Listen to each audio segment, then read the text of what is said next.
Hello friends, स्वागत है आपका हमारे यूट्यूब चैनल फॉर इंजीनियरिंग में। हमारा उद्देश्य आपको दिखाना वो जो शायद आपने पहले कभी ना देखा हो। आज हम बात करने वाले हैं पाइप फिटअप के बारे में। हम सही बता रहे हैं, बहुत सारे लोगों से क्वेश्चन करते हैं यार, किसी को अच्छे तरीके से पता नहीं होता। हमने सोचा साला हम ही एक वीडियो बना देते हैं, तगड़ा सा वीडियो। आज के बाद ये सारा झंझट ही खत्म हो जाएगा। पाइप फिटअप के टाइम पे क्या, किस चीज़ का कितना एक्सेप्टेंस क्राइटेरिया होता है, ठीक है।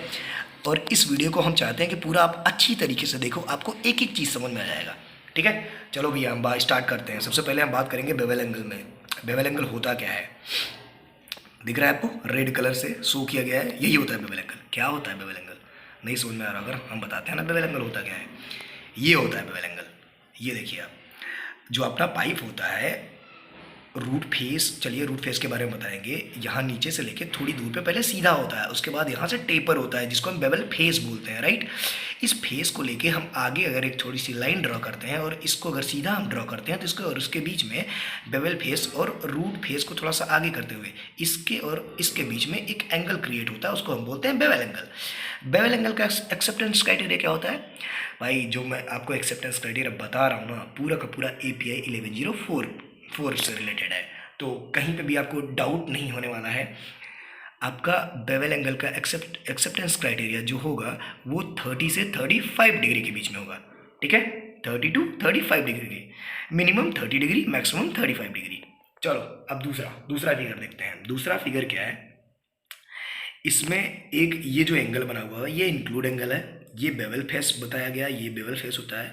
Root gap, root gap, gap का मतलब गैप ढूंढो। गैप क्या है, दो पाइप को जब हम फिटअप करते हैं, दोनों पाइप के बीच में वेल्डिंग मारने के लिए हम एक गैप मेंटेन करते हैं, राइट। यहाँ पे ये वाला गैप दिख रहा है, देखो लाइन ड्रॉ किया गया है ना, हमने ड्रॉ किया है लाइन। तो ये जो गैप होता है ना भाई, ये रूट गैप होता है। रूट फेस क्या होता है, ये जो सीधा यहाँ से थोड़ा सा सीधा होता है ना, उसके बाद तिरछा होता है। ये जो सीधा है ना, यहाँ से लेके यहाँ जो रेड लाइन है, यहाँ से इसके और इसके बीच को, मतलब इसकी मोटाई को थोड़ा सा, उसको हम क्या बोलते हैं, रूट फेस बोलते हैं। अब देखो इन सब का एक्सेप्टेंस क्राइटेरिया क्या होता है। अब सबसे पहले बात करते हैं इंक्लूड एंगल के बारे में। इंक्लूड एंगल का जो एक्सेप्टेंस क्राइटेरिया है वो minimum 60 degree, maximum 70 degree. Bevel face, bevel face तो मान लो बेवल फेस है, वो बिल्कुल क्लियर होना चाहिए। फिटअप करते समय आपको ये ध्यान देना है कि बेवल फेस बिल्कुल क्लियर हो, उसमें कोई भी डेंट या डैमेज ना हो, राइट। अब बात करते हैं रूट गैप। रूट गैप आपका जो होना चाहिए अप्रॉक्सीमेटली 1.6 mm। कितना होना चाहिए, अप्रॉक्सीमेटली 1.6 mm। मैक्सिमम मैंने देखा है 2.4 तक भी हो सकता है या रखते हैं, लेकिन जिसका जो इसका एक API 1104 के अकॉर्डिंग जो एक्सेप्टेंस क्राइटेरिया है वो 1.6 mm ही है भैया। तो ये आपको बहुत अच्छे तरीके से ध्यान रखना है, समझ रहे हैं ना। अब आगे हम बात करते हैं रूट फेस के बारे में। रूट फेस हमारा कितना होना चाहिए, रूट फेस होना चाहिए मिनिमम 0.8 और मैक्सिमम 2.4 mm। मतलब 1.6 mm होता है, लेकिन इसमें प्लस माइनस 0.8 का टोलरेंस दिया गया रहता है। मतलब 1.6 से 0.8 आप घटा सकते हो, 1.6 से 0.8 अगर आपका ज़्यादा रहेगा फिर भी चलेगा, 0.8 कम रहेगा फिर भी चलेगा, राइट। तो मतलब मिनिमम 0.8, मैक्सिमम 2.4। लेकिन बहुत ज़्यादा कम नहीं करना है रूट फेस को, क्योंकि अगर आप रूट फेस कर दोगे, वो रूट फेस कम करोगे, मतलब ये तो ये वाला लाइन जो यहाँ पे आके मिल रहा है, ये जाके आपके डायरेक्टली कॉर्नर पे मिलने लगेगा। अब कॉर्नर जब एज पे जाके मिलेगा ना, अगर जब आप रूट में वेल्डिंग मारेगा वेल्डर, तो होगा क्या, फिर बर्न थ्रू आने के चांसेस ज़्यादा रहेंगे मेरे दोस्त, ठीक है। अब बात करते हैं तीसरे फिगर के बारे में। ये फिगर कुछ दिख रहा है, एक पाइप का सिरा ऊपर है, एक पाइप नीचे है, ठीक है। इसी को हम बोलते हैं प्रोफेशनली भाषा में मिस अलाइनमेंट। क्या बोलते हैं, मिस अलाइनमेंट। और इसी को हम हमारी रेगुलर भाषा में हम बोलते हैं हाई लो, राइट। कहते हैं कि हाई लो आ गया, कितना mm हाई लो है चेक करो, उसके बाद बिल्डिंग मारो। तो हाइलो का जो एक्सेप्टेंस क्राइटेरिया है वो भी 1.6 mm ही होता है, लेकिन अकॉर्डिंग टू द क्लाइंट आप कह सकते हो कि जो हमारे क्लाइंट होते हैं वो थोड़ा सा मान जाते हैं, अगर आप सही हैं तो 3 mm तक एक्सेप्ट कर लेते हैं। लेकिन जहाँ तक प्रोसीजर की बात होती है तो 1.6 mm ही आपको बताना है, राइट। अगर आपसे पूछा जाए, जैसे मैं आपसे पहली बार मिल रहा हूँ, आपसे पूछता हूँ कि हाइलो कितना होना चाहिए, तो आपको ये नहीं बताना 3 mm, आपको बताना है 1.6 mm, राइट। अब चौथा जो फिगर है, ये देखिए, ये कैपिंग का है, और ये कैपिंग ओवरलैप का है। ये वाला जो एरिया है, ये वाला एरिया, ये यस, ये वाला एरिया देखिए, मतलब इस पाइप पे कितना ओवरलैप है, इस पाइप पे कितना कैपिंग चढ़ाना चाहिए दोनों साइड। कैपिंग मारते हो तो इस पाइप पे भी थोड़ा सा चढ़ के होता है, उस पाइप पे भी चढ़ के होता है, राइट साइड और लेफ्ट साइड दोनों ना। और कैप हाइट क्या है ये देखो, मतलब पाइप यहाँ तक सीध में है, पाइप यहाँ से जितना आपका कैपिंग ऊपर उठता है उसको हम कैप हाइट बोलते हैं, राइट। अब बात करते हैं ओवरलैप ऑफ कैप, मतलब कैपिंग का ओवरलैप कितना होना चाहिए। कैपिंग का ओवरलैप भी 1.6 mm होना चाहिए। राइट साइड वाले पाइप पे भी 1.6 mm, लेफ्ट वाले मतलब पाइप पे भी कितना होना चाहिए, 1.6 mm ही होना चाहिए मैक्सिमम। और कैपिंग हाइट को जो कैप हाइट होता है इसको हम और इसका और भी कुछ नाम होता है, इसका नाम होता है रीइंफोर्समेंट और एक्सेस वेल्ड मेटल भी इसे बोलते हैं। Excess weld metal in the sense जो मतलब एक्सेस मतलब ज़्यादा हो जाए जब, उसको हम एक्सेस वेल्ड मेटल बोलते हैं। और एक्सेस वेल्ड मेटल आपका कितना होना चाहिए, एक्सेस वेल्ड मेटल होना चाहिए minimum 0.8 to maximum 1.6 mm, right. तो ये चीज़ आपको ध्यान देनी है। कैप हाइट आपका रखना है मिनिमम 0.8 टू मैक्सिमम 1.6 mm। और अगर आपका ओवरलैप है तो इसको भी ध्यान देना है। ओवरलैप के बारे में बहुत कम लोगों को पता है, आज से सबको पता हो जाएगा। आप वीडियो को पूरा अच्छी तरीके से देखिए, सब आपको समझ में आएगा। मैं आपको पाइपलाइन का मास्टर बना के छोड़ूंगा। ओवरलैप कितना 1.6 mm। चलो एक बार फिर से जल्दी जल्दी से देख लेते हैं, ठीक है। चलो स्टार्ट करते हैं। बेवल एंगल, बेवल एंगल का एक्सेप्टेंस क्राइटेरिया 30 से 35 डिग्री, मतलब 30 to 35, 31, 32, 33, 34 कुछ भी हो सकता है। बेवल एंगल को चेक कैसे करते हैं, बेवल एंगल को चेक करने के लिए हम ब्रिज कैम गेज का यूज़ करते हैं। ब्रिज कैम गेज की सहायता से हम बेवल एंगल को चेक कर लेते हैं। इंक्लूड एंगल आपका होना चाहिए minimum 60 degree to maximum 70 degree, right. Bevel face क्या होता है, बेवल फेस आपको दिख रहा है फिगर में। बेवल फेस क्या होता है, जो टेपर वाला एरिया होता है बेवल फेस होता है, वो आपका बिल्कुल क्लीन होना चाहिए। और हाँ, जब आप रूट फेस बनवाते हो ना, एक चीज़ आपको ध्यान देना है कि ग्राइंडर को आपको बोलना है कि बेवल फेस पे, अगर आपका पाइप बिल्कुल नया है तो बेवल फेस पे आपको ग्राइंडिंग व्हील का यूज़ नहीं किया था, ओनली स्ट्रिंगर ब्रश का यूज़ किया जाता है। और रूट फेस बनाने के लिए आप ग्राइंडिंग व्हील का यूज़ कर सकते हैं, राइट, उसमें कोई इशू नहीं है। अब आगे हम बात करते हैं root gap. What is the meaning of root gap. जब दोनों पाइप का हम फिटअप करते हैं तो फिटअप के बीच में हम एक गैप को मेंटेन करते हैं ताकि वेल्डिंग को अच्छी तरीके से किया जा सके, उसमें इनकम्प्लीट पेनिट्रेशन ना आए। और इन सब चीज़ों को देखने के लिए रूट गैप हम मेंटेन करते हैं। रूट गैप का जो एक्सेप्टेंस क्राइटेरिया होना चाहिए वो अप्रॉक्सीमेटली 1.6 mm होना चाहिए। रूट फेस का जो थिकनेस मतलब मोटाई होनी चाहिए, यहाँ पे देखिए ये शो कर रहा है रूट फेस ये होता है, मैंने आपको बताया था रूट फेस ये है।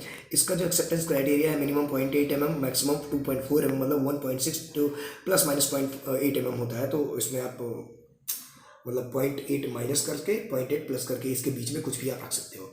और ये हमारा मिस अलाइनमेंट का है। मिस अलाइनमेंट कितना होना चाहिए, मतलब हाई लो हमारा कितना होना चाहिए एक्सेप्टेबल 1.6 mm, मैक्सिमम 1.6 mm होना चाहिए according to the WPS। Otherwise 3 mm तक एक्सेप्टेंस क्राइटेरिया में चल जाता है, कोई इशू नहीं आता है। कैप हाइट, कैप ओवरलैप, दोनों पाइप पे कैप का जो ओवरलैपिंग रहेगा वो मैक्सिमम 1.6 mm होना चाहिए। कैप हाइट क्या है, कैप हाइट होना चाहिए 0.8 टू 1.6 mm, मतलब maximum 1.6 mm, minimum 0.8। Cap height इतना रहेगा तो चलेगा। और कैप हाइट को हमेशा कर्व के रूप में ही बनाना है, ठीक है।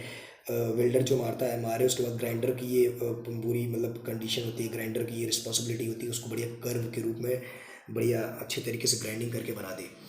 तो ये रहा हमारा आज का वीडियो। होप सो कि आपको ये वीडियो बहुत पसंद आया होगा। अगर आपको ये वीडियो पसंद आया है तो मेरी वीडियो को लाइक करिए, चैनल पे जाइए, चैनल को सब्सक्राइब करिए और उसका जो रेड कलर का एक बटन होता है सब्सक्राइब जहाँ लिखा होता है उसको सब्सक्राइब करके बेल आइकन को प्रेस कर लीजिए ताकि जो भी मेरा वीडियो आता है आपको तुरंत मिले। और इस बात की मैं गारंटी लेता हूँ कि आपको इस तरह का कोई भी वीडियो, इतना प्रैक्टिकली वीडियो आपको पाइपलाइन से रिलेटेड यूट्यूब पे नहीं मिलेगा।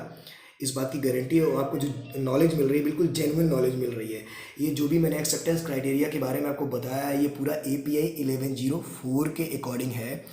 तो ये सब चीज़ें हैं। और फिटअप करते समय आपके पास कुछ इंस्ट्रूमेंट हैं वो आपके पास होने बहुत इंपॉर्टेंट है। सबसे पहले आपके पास होना चाहिए क्या बोलते हैं, ब्रिज कैम गेज होना चाहिए, एक इंटरनल हाइलो गेज होना चाहिए, इंटरनल हाइलो गेज, राइट। आपके पास फीलर गेज होना चाहिए, फीलर गेज। और अगर फेस नया बन रहा है तो उसके लिए आपके पास सेट स्क्वायर जिसको हम गुनिया बोलते हैं वो भी रहे तो ज़्यादा बढ़िया है, ठीक है। कहने का मतलब हाइलो चेक करने के लिए आपके पास इंटरनल हाइलो गेज होना ही चाहिए। It's a necessary, it's a very important. और हाइलो गेज हो गया, ब्रिज कैम गेज हो गया आपका, और फिलर गेज हो गया। फिलर गेज से आप गैप को आप चेक कर सकते हो। और हाँ, अब एक चीज़ आती है कि जो ब्रिज कैम गेज होता है उससे आप स्टार्टिंग में, शुरू में उससे हाइलो आप अच्छे से चेक नहीं कर पाओगे, क्योंकि जो वो होता है आपका, जो क्लैंप होता है ना, उसके बीच में जगह बहुत कम होती है। तो इसके लिए हम खास करके ऊपर से कोई ज़्यादा उतना मैटर भी नहीं करता है कि आप ऊपर से अगर आप चेक करते हो तो कोई इशू नहीं है, क्योंकि इंटरनल सारी चीज़ें होती हैं। जो आपका गेज प्लेट होता है वो अंदर से डाला आता है, सारी चीज़ें अंदर से होती हैं। तो सब कुछ आपको अच्छे से चेक करना है, इंटरनली चेक करना है। मेरे हिसाब से हाइलो आपका इंटरनली ही हमेशा चेक करना चाहिए।